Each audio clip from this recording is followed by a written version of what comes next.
Ronnie, punta tayo dito kay Kerwin. Ang sabi mo dito,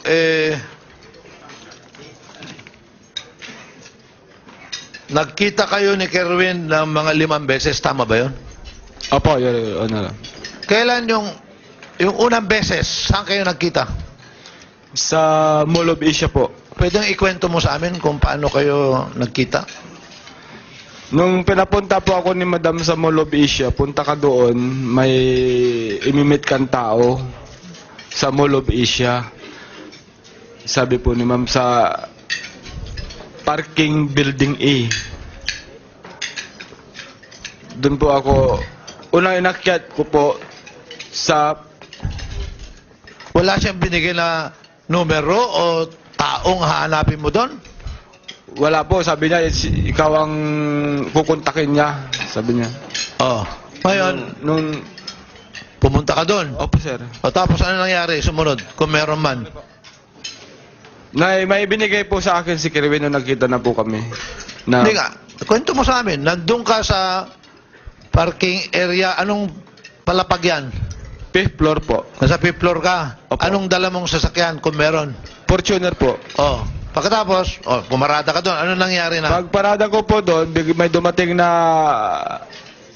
van na puti, tapos binuksan niya yung pinto, binuksan ko, ay binta yung sliding po kasi yung sakyan niya sir sa gilid. Binuksan ko po yung sa bintana ng Fortuner, nakita ko na po siya, nakilala ko po siya, nasa si Kerwin. Ano nakita mo? Yung tao, yung si Kerwin po. Oh, pagkatapos, anong sumunod na nangyari? May inabot siya po sa akin na paper bag. Gaano kalaki? Maliit din lang po, mga ganun lang ho, ang ano. Oh. Meron ba tayong sample dyan? Anong ginawa mo doon sa paper bag? Inabot niya po sa akin, kinuha ko po, inilagay ko po sa harap ng passenger. Wala kayong usapan o Yung sabi niya po, ito na yung para kay ma'am.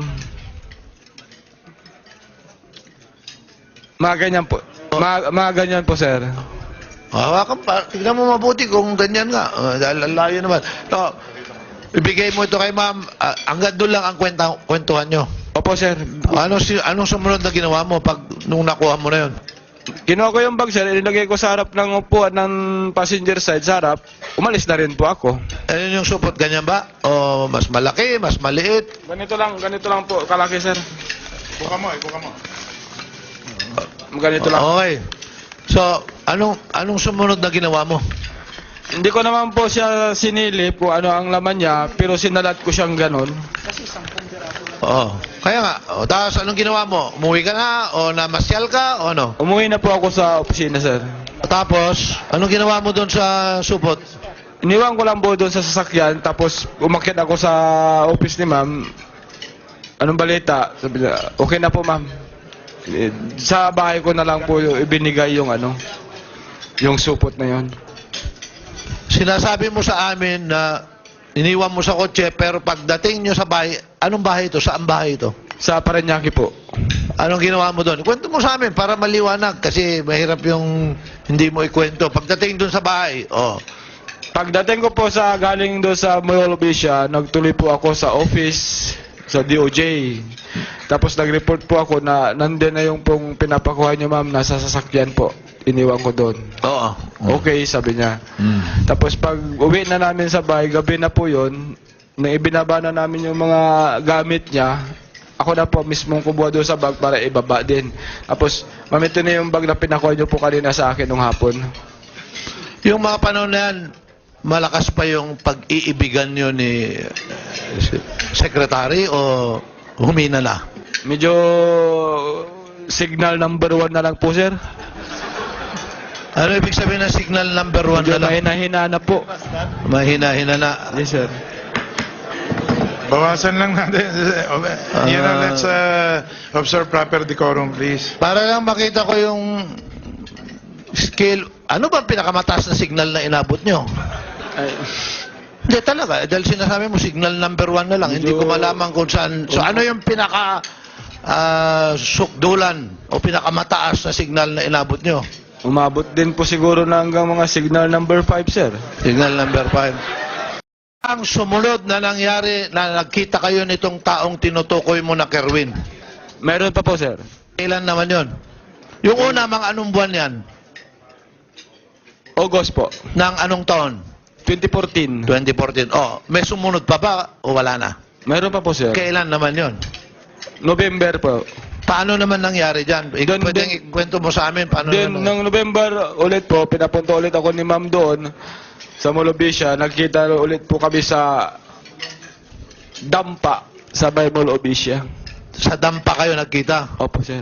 Oh, Doon ano? sa Kwento mo party. sa amin. Ano nangyari? Kasi, napanood mo naman sa Sorry, sir. October 2014 po, yung pangalawa. October 2014. Opo. Kasi nakita ko rin sa TV kahapon, para to confront nyo, na sinabi nga ni Kerwin na narinig ko, na panood ko, na nagkita kayo sa dampa at doon sa malapit daw na restaurant ni Claire de la Fuente, sabi pa niya, tandang-tanda ko. O ano naman ang kwento mo tungkol doon sa pagkikita nyo sa dampa? Totoo ba yun? Opo, sir. O sige, ano nangyari? Yung pag inatras ko yung sakyan ko doon sa gilid ng parking. Anong sasakyan? Fortuner po ulit. Oh. Tapos, nung dumating na siya, tumabi ulit siya sa sasakyan at nagbuksanan kami ng yung sliding kasi siya kasi may driver siya eh. Oh. Kaya sa akin, yung bintana ulit ng Fortuner. Inabot niya ulit. Basta pag pagbigay niya, ito na yung kay ma'am, umalis na po siya sir, hindi na kami nagpikwentuhan. Anong klaseng, ano naman inabot niya ito sa pangalawang Yung bag ulit po sir.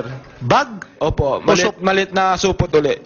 Ganyan din? Opo, sir. Mga opo. ganyan din? Oh, parang Oh. mga, yung perfume na bag lang nilalagyan na supot. Mas mabigat, mas magaan, o pareho? Halos pagparehos lang ang... Halos pareho. Nung Opo. una. Yes, sir. O anong ginawa mo doon sa supot na yon? Inabot ko ulit, tinanggap ko po ulit at inilagay ko ulit doon sa upuan ng sasakyan.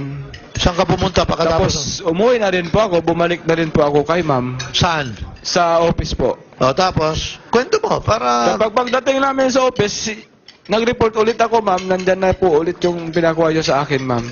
Okay. Yung dalawang beses na yan, mag-isa ka lang pumunta. Tuwing ako yung nag-aabot na kumukuha ng ano kay Kirwin siya daw, ako lang mag-isa pumupunta. Ano, no? Ako lang po mag-isa pumupunta. Mag-isa ka. O, so, Opo. nandun na sa kotse, paano mo naman, inabot mo ba yon sa kanya? O, Hindi ko inabot kay ma'am doon sa officer, sa bahay ko ulit inabot.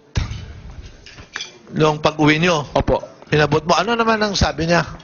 Pakilagay na lang dyan. Sa muli na. Doon sa lalagyan po ng paperworks niya.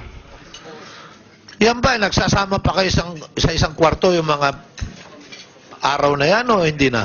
Nagsasama po, sir. Natutulog kayo sa isang kwarto? Opo, sir. O, sige.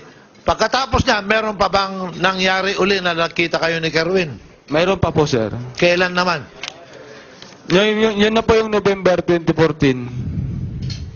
Bale, pangatlo. Opo. Saan naman kayo nakita? Doon ulit po, sir, sa Molobisha, sa 4th floor, sa Building A.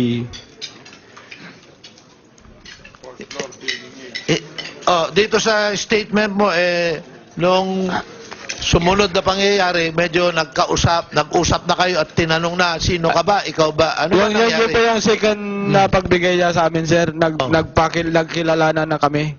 Okay, kwento mo. Sabi niya sa akin, Para mapakita na ito gawa mo, hindi yung Opo. prepare yung affidavit na pinabasa sa'yo. sabi niya po sa akin, anong pangalan mo, sir? Sabi ko, ako si Ronnie Palisok Dayan. Tapos sabi ko sa kanya, ikaw, sir, anong pangalan mo? Kirwin, sabi lang niya. Ito Oh. na siguro yung sinabi ni ma'am na engineer. Yun po ang yung po nasa isip ko. Balik tayo dun sa pangatlo. Iwanan ko na ito for others, Mr. Chairman, para man naman ma-observe ko yung time limit ko and to give the others. So, I will end there. Sila na balang magpatuloy. At maraming salamat, Mr. Dayan. Maraming salamat.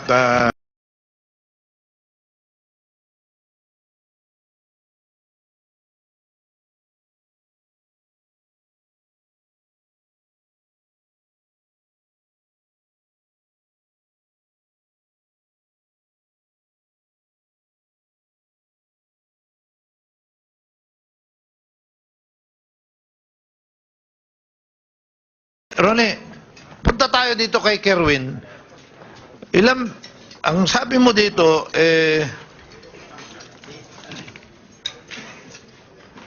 nagkita kayo ni Kerwin ng mga 5 beses, tama ba yun? Opo, Your Honor. Kailan yung unang beses, saan kayo nagkita? Sa Mall of Asia po. Pwedeng ikwento mo sa amin kung paano kayo nagkita? Nung pinapunta po ako ni Madam sa Mall of Asia, punta ka doon, may imimit kang tao sa Mall of Asia. Sabi po ni Ma'am sa parking building A. Doon po ako, unang inakyat ko po sa, Wala siyang binigay na numero o taong hahanapin mo doon? wala po, sabi niya, ikaw ang kukontakin niya, sabi niya. Oh. Ngayon, Nung, pumunta ka doon. opo sir. O tapos ano nangyari sumunod, kung meron man? May binigay po sa akin si Kerwin nung nagkita na po kami. Na, Hindi nga, kwento mo sa amin, nandun ka sa parking area, anong palapag yan? 5th floor po. Nasa 5th floor ka. Opo. Anong dala mong sasakyan kung meron? Fortuner po. Oh. Pagkatapos, pumarada ka doon. Ano nangyari na? Pagparada ko po doon, may dumating na van na puti, tapos binuksan niya yung pinto, binuksan ko, ay binta yung sliding po kasi yung sakyan niya sir sa gilid. Binuksan ko po yung sa bintana ng Fortuner, nakita ko na po siya, nakilala ko po siya na siya si Kerwin. Ano nakita mo? Yung tao, yung si Kerwin po, Pagkatapos, anong sumunod na nangyari? may inabot siya po sa akin na paper bag. Gaano kalaki? Maliit din lang po, mga ganun lang ho, ang ano. Oh. Meron ba tayong sample dyan? Anong ginawa mo doon sa paper bag? Inabot niya po sa akin, kinuha ko po, inilagay ko po sa harap ng passenger. Wala kayong usapan o Yung sabi niya po, ito na yung para kay ma'am. Mga ganyan po. Mga ganyan po, sir. Hawakan pa. Tignan mo mabuti kung ganyan nga. Dahil ang layo naman. So, ibigay mo ito kay ma'am. Hanggang doon lang ang kwentuhan nyo. Opo, sir. Anong sumunod na ginawa mo nung nakuha mo na yun? Kinuha ko yung bag, sir. Inilagay ko sa harap ng upuan ng passenger side sa harap. Umalis na rin po ako. Ano yung supot? Ganyan ba? O mas malaki, mas maliit? Ganito lang po, kalaki, sir. Buka mo, buka mo. Ganito lang. Okay. So, anong sumunod na ginawa mo? Hindi ko naman po siya sinilip kung ano ang laman niya, pero sinalat ko siyang ganon. Oo. Kaya nga. Tapos anong ginawa mo? Umuwi ka na? O namasyal ka? O ano? Umuwi na po ako sa opisina, sir. Tapos, anong ginawa mo doon sa supot? Iniwan ko lang po doon sa sasakyan, tapos umakyat ako sa office ni ma'am. Anong balita? Sabi niya, okay na po ma'am.